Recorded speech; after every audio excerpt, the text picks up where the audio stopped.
Sound check, technical check. Are we live? ఈయన పేరు Ben Zhou, Bybit cryptocurrency exchange founder. Yes. Hello everyone. ఇప్పుడు ఈయన thank you for సీఈఓలందరూ భయపడే ఓ joining, ప్రకటన this, చేయబోతున్నారు. about 2 hours ago. 2 గంటల ముందు బైబిట్ను హ్యాక్ చేశారు. మాకు తెలిసినంత వరకు ఈ ఇండస్ట్రీలో జరిగిన అతిపెద్ద హ్యాకింగ్ ఘటన ఇదే. In the history of our industry. నిజానికి మరే ఇతర ఇండస్ట్రీలో కూడా ఇంత పెద్ద చోరీ జరిగి ఉండదు. కొన్ని సెకండ్లలోనే $1.5 బిలియన్ అంటే దాదాపు 13,000 కోట్ల రూపాయలు మాయమైపోయాయి. అయితే ఈ హ్యాకింగ్ జరిగిన కొద్ది గంటల్లోనే అందరి చూపుడు వేళ్లు ఉత్తర కొరియా వైపు మళ్ళాయి. పేద దేశాల్లో ఒకటైన ఉత్తర కొరియాకు అత్యాధునిక సైబర్ బృందాలున్నాయి. ఇవి ఎన్నో భారీ సైబర్ అటాక్లకు పాల్పడ్డాయనే ఆరోపణలున్నాయి. వాళ్ళు ఏ రంగంలోనూ విజయవంతం కాలేదు. అందుకే హ్యాకింగ్లో సక్సెస్ఫుల్ ఇండస్ట్రీని నిర్మించుకున్నారు. సైబర్ క్రైమ్లతో వచ్చే చెడ్డ పేరు గురించి వారు అసలు పట్టించుకోరు.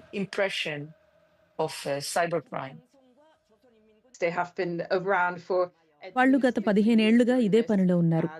కొన్నేళ్లలో జరిగిన అనేక రకాల భారీ సైబర్ దాడుల్లో వాళ్ల పాత్రుంది. ఇలా సంపాదించిన డబ్బును వాళ్ళు తమ మిసైల్ ప్రోగ్రామ్స్ కోసం ఖర్చు చేస్తున్నారు.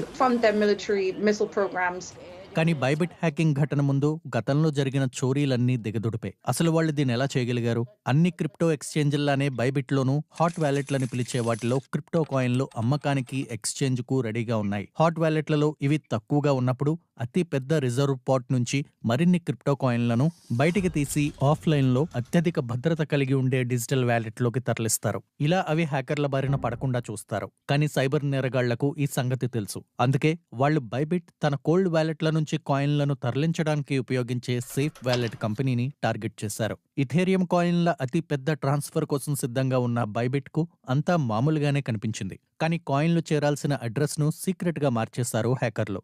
అన్నింటినీ వెరిఫై చేసిన తర్వాత బైబిట్ సెండ్ బటన్ నొక్కింది.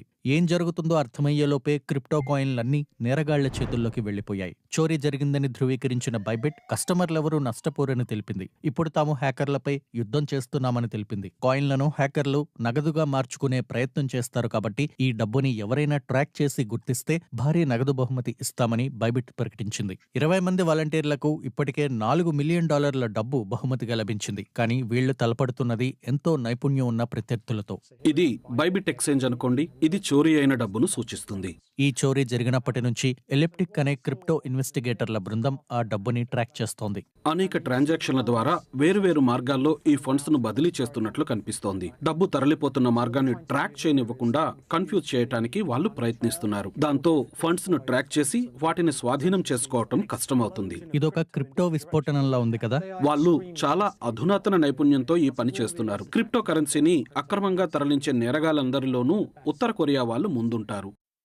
ఉత్తర కొరియా సైబర్ దాడులకు పథకరచన చేస్తోందని అమెరికా, దాని మిత్ర దేశాలు కొన్నేళ్లుగా ఆరోపిస్తున్నాయి. మోస్ట్ వాంటెడ్ సైబర్ నేరస్తుల జాబితాలో ఉత్తర కొరియాకు చెందిన హ్యాకర్ల పేర్లను, ఫోటోలను చేర్చారు.